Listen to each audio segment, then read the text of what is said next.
ময়নাগুড়িতে জাল মদ তৈরির কারখানায় হানা আবকারি দপ্তরের উদ্ধার বিপুল পরিমাণ মদ। গোপন সূত্রে খবর পেয়ে বিপুল পরিমাণে জাল মদ উদ্ধার করল জেলা আবকারি দপ্তর। ময়নাগুড়ি ব্লকের রামশাই গ্রাম পঞ্চায়েত এলাকায় কাজলদিঘি গ্রামের বাসিন্দা নিরঞ্জন রায়ের বাড়ি থেকে উদ্ধার হয় এই বিপুল পরিমাণ জাল মদ। অভিযুক্তের খোঁজে তল্লাশি শুরু করেছে আবকারি দপ্তরের আধিকারিকরা। অন্যদিকে এই ঘটনার পরই শুরু হয়েছে রাজনৈতিক তরজা। বিরোধীদের অভিযুক্ত নিরঞ্জন রায় শাসক দলের নেতা ও এলাকার প্রভাবশালী ব্যক্তি। বিরোধীরা আরও কি অভিযোগ তুলেছেন শোনাবো। তৃণমূল নেতা মানেই অবৈধ কারবারের সাথে যুক্ত থাকবে, এটাই স্বাভাবিক। তৃণমূল করা মানেই অবৈধ কাজকে প্রকাশ্যে বৈধভাবে করা যায়। যারা তৃণমূল করেন এটাই বুক ফুলিয়ে তারা বলেন। আজকে রামশাইয়ে নিরঞ্জন রায়, যার বাড়িতে আবকারি দপ্তর হানা দিয়েছে, তিনি পলাতক। তার বাড়ির থেকে মদের ফ্যাক্টরি, মদের কারখানা, পশ্চিমবঙ্গে কে বলছে শিল্প বন্ধ হয়ে গেছে? অবৈধ কারবারের শিল্প আপনি রামশাই এই তৃণমূল নেতা বাড়িতে গেলেই দেখতে পারতেন। কি করে জাল মদ তৈরি করা হয়, গাড়ির মদ বাড়িতে তৃণমূল নেতা রেখে সেটাকে বিক্রি করছেন বাইরে। কোথায় থেকে এত কিছু হয়? প্রশাসনের নাকের ডগায়। এত বড় কাজ, এত বড় একটা বেআইনি কারবার, 6 কোটি টাকার জিনিস তার বাড়িতে, প্রশাসন জানে না? এটা কোনোদিন হতেই পারে না। জাল মদ, সেই জাল মদ কোথায় যাচ্ছে?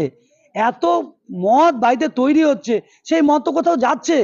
সেই মদ তো আর গ্রামের মানুষ খাচ্ছে না, বাইরে সাপ্লাই হচ্ছে। তো বাইরে সাপ্লাইয়ের সময় তারা আবকারি দপ্তর কি করছে? প্রত্যেকে যুক্ত।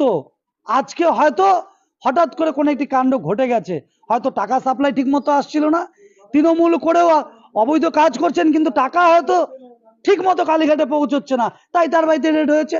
আর তৃণমূল নেতা তো আজকেও বাজারে, ওখানকার অঞ্চল সভাপতি যারা আছেন তার বাড়িতে গিয়েছেন। তৃণমূলের বড় বড় নেতা আজকে সেই অবৈধ কারবারির বাড়িতে গিয়েছেন রেড হওয়ার পরেও। কেন? তাকে বাঁচাতে গিয়েছেন। অনেক নেতা বাজারে বলছেন রামশাইয়ে কিচ্ছু হবে না, আমাদের নেতা দিব্যি তবিয়তে ফিরে আসবে, ঘুরে বেড়াবে। এলাকায় তার নামে একটা ত্রাস রয়েছে, তিনি সেখানে মস্তানি করেন, তার বাড়িতে এটা হচ্ছে। শ্যামপ্রসাদ, আমি জলপাইগুড়ি জেলার সম্পাদকের দায়িত্ব। এই সরকার আসার পরে পশ্চিমবঙ্গের সাধারণ মানুষের এবং শিক্ষিত ছেলেমেয়েদের কোনো কর্মসংস্থানের ব্যবস্থা করতে পারে নাই।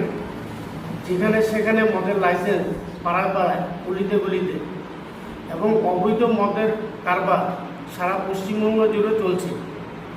সেই মতো ময়নাগুড়ি বিধানসভায় রামশাইয়ে অবৈধ মদের কারবার বহুদিন যাবৎ চলছে। প্রশাসন নীরব-দর্শক ভূমিকা পালন করছে। অথচ ময়নাগুড়িতে আবকারি দপ্তর ছিল, সেই আবকারি দপ্তরটা কখন কোন সময় উঠিয়ে ধূপগুড়িতে নেওয়া হলো আমরা সাধারণ মানুষ কিছুই জানতে পারলাম না। এটা সরকারের সদিচ্ছার অভাব। সরকার ইচ্ছা করলে এই অবৈধ মদের ঠ্যাক অনেক আগেই বন্ধ করতে পারত। এদের থেকে এরা হত্যা নিচ্ছে, এই চোরেদের দল। তাই অনেক পরে টের পাওয়া গেল এত বড় একটা ঘটনা প্রশাসন কি জানে না? প্রশাসন কি নজরে নাই? এদের থেকে তুলনা নিয়েই তো আজকে কোটি কোটি টাকা মন্ত্রীদের ঘরে পাওয়া যাচ্ছে। সেই মন্ত্রীরা আজকে জেলে, আগামী দিনে প্রত্যেকেই জেলে যাবে। কারা? তারা তৃণমূলের লোক। তৃণমূলের এর আগে তৃণমূলের দলের সহসভাপতি ছিলেন।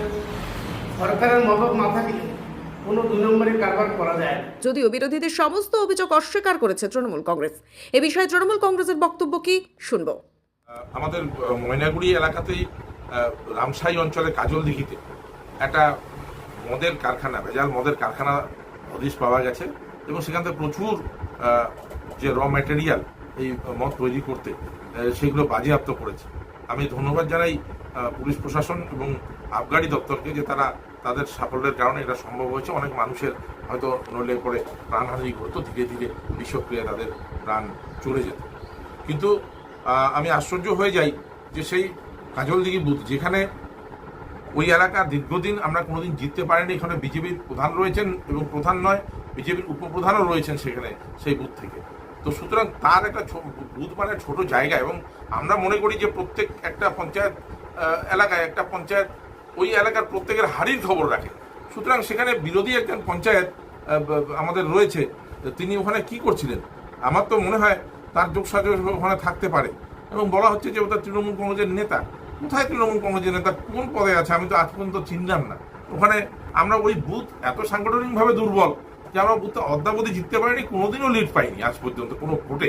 তো সুতরাং সেই বুথে এত বড় একটা কারখানা চলছে, কোনো উপপ্রধানের যোগসাজশ ছাড়া এটা হয়েছে বলে আমার মনে হয় না। এবং পাশাপাশি বলবো যে আমাদের ময়নাগুড়ি থেকে আবগারি দপ্তর ধূপগুড়িতে চলে যাওয়াটা আমার মনে হয় কিছুটা এইটার একটা সুযোগ নিয়েছে। এই সুযোগটা নেওয়ার ফলে এটা গজিয়ে উঠেছে। যা হোক, আমি তবুও সাধুবাদ জানাই পুলিশ প্রশাসন এবং আবগারি দপ্তরকে যে তাদের তৎপরতায় এটা অন্তত বন্ধ হয়েছে। এবং পাশাপাশি আমি সকল স্তরের আমাদের ময়নাগুড়িবাসীর কাছে আবেদন রাখবো যে এরকম কিছু, ওখানে একটা এত বড় কারখানা দীর্ঘদিন থেকে চলছে, ওই এলাকার কোনো মানুষের নজরে এলো না, এটা কিন্তু খুবই ভাবার বিষয়। আমি সকলের কাছে আবেদন রাখবো যে কখনো কারো যদি নজরে এরকম কিছু জিনিস আসে যেটা সন্দেহ থাকে যেটার মধ্যে, সেটা পুলিশ প্রশাসন তো রয়েইছে। পুলিশ প্রশাসন এখন মানুষের ঘরে ঘরে গিয়ে জনসংযোগ করছে, তাদের সঙ্গে যোগাযোগ করা খুবই সহজ। জানিয়ে দিলে পরে আমার মনে হয় আমরা এলাকায় শান্তিতে থাকতে পারবো, আমাদের এলাকায় এরকম কোনো অসামাজিক কাজ হতে পারবে না।